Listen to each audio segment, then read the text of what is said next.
আমরা পানের সাথে যে জর্দা খাই, এই জর্দা কিন্তু সব তামাক গাছ থেকে হয় না।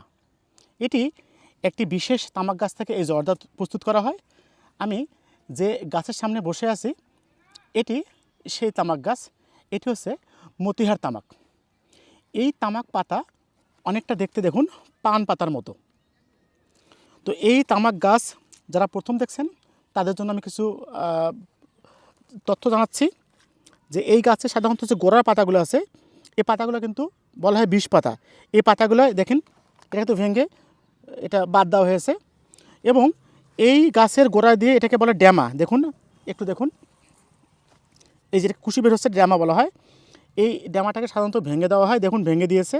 এটা ভেঙে দিলে এই পাতাটা বেশ পুষ্ট হয় এবং এই তামাক গাছের যে মাথা, এই মাথাটাও কিন্তু ভেঙে দেওয়া হয়।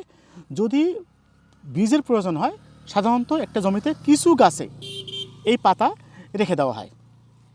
তো দেখুন এই পাতাটি দেখতে একেবারে পান পাতার মতো এবং এই পাতাটা সাধারণত শুকিয়ে, এই পাতা সাধারণত শুকিয়ে সারা বছর জুড়ে সংরক্ষণ করা হয় এবং এই পাতার সঙ্গে আরও সুগন্ধি সহ বেশ কিছু উপকরণ মিশিয়ে পান খাওয়ার জর্দা তৈরি করা হয়।